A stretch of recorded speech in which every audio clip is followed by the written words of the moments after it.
The letter arrived on a Wednesday, tucked between a grocery store coupon and a donation request from the local animal shelter. It was from a retirement community called Meadowview Gardens, and it was addressed to me, but the handwriting on the envelope was my daughter Claire's. I opened it at the kitchen table, the same table where I had eaten breakfast every morning for 34 years. The letter was a confirmation of my upcoming move. A deposit had been paid. A 2-bedroom cottage had been reserved. A moving date had been selected. "Welcome to Meadowview," the letter said. "We are so excited to have you join our community." I read the letter twice. Then I read the brochure that was tucked inside. Happy old people played cards and swam in a heated pool. A dining room served 3 meals a day. A shuttle bus went to the grocery store every Tuesday. It was not a terrible place. It was not a terrible future. But it was not my future. My future was in this house, in this kitchen, at this table. My future was in my garden, with my roses and my tomatoes, and the bird feeder my husband had hung the year before he died. My future was mine to choose, not Claire's to arrange. I did not call my daughter. I did not text. I did not cry. I just sat there with the letter in my hands and felt something settle in my chest. It was not anger. It was clarity. For years, I had let Claire manage things. She paid my bills online because I found the computer confusing. She scheduled my doctor's appointments because she said I always forgot. She checked in every day at 6 in the evening, not to talk, but to make sure I was still alive. I had allowed all of it because I thought it was love. I had mistaken control for caring. But this letter was different. This was not help. This was a decision. A decision about where I would live, how I would live, who I would become in my final years. And she had made it without me. I folded the letter and put it in my pocket. I put on my coat. I walked to the garden. The roses needed pruning. The soil needed turning. The bird feeder was empty. I filled the feeder first because the chickadees were waiting. Then I pruned the roses, cutting back the dead branches, shaping the new growth. My hands were not as strong as they used to be, but they were steady. I worked until the sun went down. Then I went inside, made a cup of tea, and sat in my armchair. I thought about my husband, about how he would have handled this. He would have laughed. He would have said Claire meant well. He would have said she was just worried. But he was not here, so I had to handle it myself. The next morning, I called Meadowview Gardens. The woman who answered sounded cheerful, the way people sound when they think they are delivering good news. I told her my name. I told her that a deposit had been made in my name without my permission. I told her that I would not be moving in. I told her that I did not know who had paid the deposit, but it was not me, and I was not responsible for it. The woman stammered. She asked if I wanted to tour the facility before making a final decision. I said no. I said I had made my final decision. I said I was staying in my house. She said she would note my account. I thanked her and hung up. Then I called the bank. Not the online portal. I drove there, to the brick building with the tall columns and the tellers who knew my name. I sat down with the branch manager, a kind woman named Patricia who had helped me open my first savings account 40 years ago. I told Patricia that I wanted to remove my daughter's name from all of my accounts. I told her that Claire had access to a joint checking account and that she had used it to pay the deposit at Meadowview. Patricia asked if I was sure. I said I had never been more sure. She processed the paperwork while I waited. When she was finished, she handed me a new debit card and a sheet of paper confirming that Claire's access was gone. I put the paper in my pocket next to the letter from Meadowview. That afternoon, I drove to the hardware store.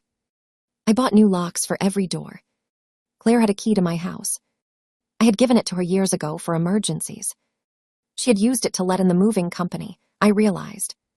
She had used it to measure my furniture and plan my new life. I installed the new locks myself. It took me 2 hours. My hands hurt. My back ached. But I did it. When I was finished, I sat on the front porch and looked at my street. The maple tree was turning red. The neighbor's cat was sleeping on my welcome mat. The world was exactly as it should be. I put the old keys in an envelope and wrote Claire's name on the front. I would give them to her the next time she visited. She did not need them anymore. Claire called that evening. She sounded nervous. She asked if I had gotten any mail. I said I had. She asked what I thought about Meadowview. I said I thought it was a lovely place for people who wanted to live there. She asked if I wanted to live there. I said no. There was a long silence. Then she said she had already paid the deposit. She said it was non-refundable. She said I was being ungrateful. She said she was just trying to help. She said she could not sleep at night, thinking about me alone in that big house. She said she worried every single day. She said I did not understand how hard it was for her. I let her talk. I let her say everything she had been holding inside. When she was finished, I spoke. I told her that I understood she was worried. I told her that I understood she loved me. But I told her that love did not give her the right to make decisions about my life. I told her that my house was not a burden. My garden was not a burden. My independence was not a burden. I told her that I had changed the locks. I told her that I had removed her name from my bank accounts. I told her that if she wanted to visit, she would need to call first and knock like everyone else. Claire started to cry. She said I was punishing her. I told her I was not punishing her. I was protecting myself. She asked what that meant. I told her it meant I was staying in my house. She hung up. I made another cup of tea. I sat in my armchair and watched the evening news. The world kept turning. The chickadees kept coming to the feeder. The roses kept blooming. I was fine. I had always been fine. Claire just had not wanted to see it. The next day, my son-in-law Derek showed up at my door. He did not call first. He just appeared, standing on my porch with his hands in his pockets, looking uncomfortable. I opened the door, but I did not invite him inside. He asked if we could talk. I said we were talking. He said Claire was devastated. I said Claire should have thought about that before she tried to move me into a retirement home without asking. He said she meant well. I said meaning well was not the same as doing well. He said I was being stubborn. I said I was being independent. He said there was a difference. I said there was not. He stood there for a moment, shifting from foot to foot. Then he thanked me for my time and walked back to his car. I closed the door and locked it. The new lock turned smoothly. I smiled. A week later, my granddaughter Emma came to visit. She was 14. She had her own phone and her own opinions and her own way of looking at the world. She did not call first. She just showed up, like she always had, since she was old enough to ride her bike across town. But this time she knocked. I opened the door and hugged her. She hugged me back, tight and long. Then she came inside and sat at the kitchen table. She asked if the rumors were true. I asked what rumors. She said her mother had been telling everyone that I was losing my memory, that I could not live alone, that I needed to be in a home. I was quiet for a moment. Then I asked Emma what she thought. Emma said she thought her mother was wrong. She said I had more memory than anyone she knew. She said I could still recite every poem I had learned in high school. She said I could still name every bird that came to the feeder. She said I was fine. I told Emma that I loved her. I told her that I was not losing my memory. I told her that I was still the same grandmother who had taught her to bake bread and identify constellations and stand up for herself. Emma said she knew. She said she was sorry her mother was being difficult. I told her that her mother was not difficult, just scared. Emma said being scared was not an excuse. I told her she was right. We baked bread together, the same recipe I had used for 40 years. The kitchen smelled like yeast and warmth. The bread came out golden and perfect. We ate it with butter and honey, sitting at the kitchen table in my house, in my life. It was a good afternoon. I met with a lawyer the following week. Her name was Margaret. She was my age, sharp and kind and no nonsense. I told her what Claire had done. Margaret nodded. She said she saw this all the time. Adult children who confused their own anxiety with their parents' decline. Adult children who tried to take control because it was easier than facing their own fear. I asked Margaret to help me make sure Claire could never do this again. I wanted a medical power of attorney that named someone else, someone who would actually listen to me. I wanted my house protected. I wanted my money protected. I wanted my future to be mine. Margaret asked who I wanted to name as my medical proxy. I thought about it. Not Claire. Not Derek. Not my sister, who had taken Claire's side without even asking me. I thought about Helen, my neighbor across the street. Helen was 70. She was sharp. She had no children of her own. She understood what it meant to be independent. I told Margaret to put Helen's name down. I told Margaret that Helen would speak for me if I could not speak for myself. I told Margaret that under no circumstances should Claire be allowed to make any decisions about my care, my housing, or my money. Margaret wrote it all down. She said the documents would be ready in 2 weeks. I signed the papers and wrote a check. It was money well spent. I did not tell Claire about any of this. I did not owe her an explanation. She had made her own decisions without asking me. Now I was making mine. A few weeks later, I drove to Meadowview Gardens. Not to move in. To see it. To understand what Claire had chosen for me. It was a nice place, clean, quiet. Well maintained. The lobby smelled like lemon polish. The staff smiled at me as I walked past. I saw the dining room with its long tables and its printed menus. I saw the activity room with its puzzles and its television and its schedule of events. Bingo on Monday. Chair yoga on Tuesday. Movie night on Wednesday. I walked down the hallway to the cottage that was supposed to be mine. It was small. 2 bedrooms. A living room. A kitchenette. A patio that looked out at a parking lot. I stood in the doorway and tried to imagine myself here. I could not. This was not my home. My home had my husband's books on the shelves. My home had my grandmother's china in the cabinet. My home had a garden with roses and tomatoes and a bird feeder. My home had 40 years of memories in every corner. This place had none of that. This place had a parking lot. I walked out of Meadowview Gardens and drove home. I stopped at the nursery on the way and bought 3 new rose bushes. Pink ones. My husband's favorite. I planted them that afternoon in the garden, next to the others. The soil was warm. The sun was setting. The chickadees were chattering in the maple tree. I was exactly where I belonged. Claire called a few days later.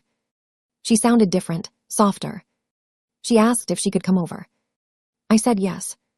She arrived alone, without Derek, without Emma. She sat on my couch. I sat across from her.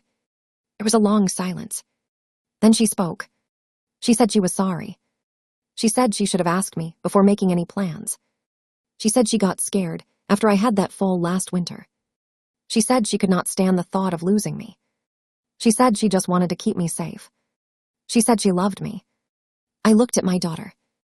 I remembered holding her in the hospital when she was born. I remembered teaching her to walk, to talk, to read. I remembered her first day of school, her first dance, her first heartbreak. I remembered walking her down the aisle at her wedding. I remembered all of it. And I remembered the letter. The deposit. The cottage. The plan she had made without me.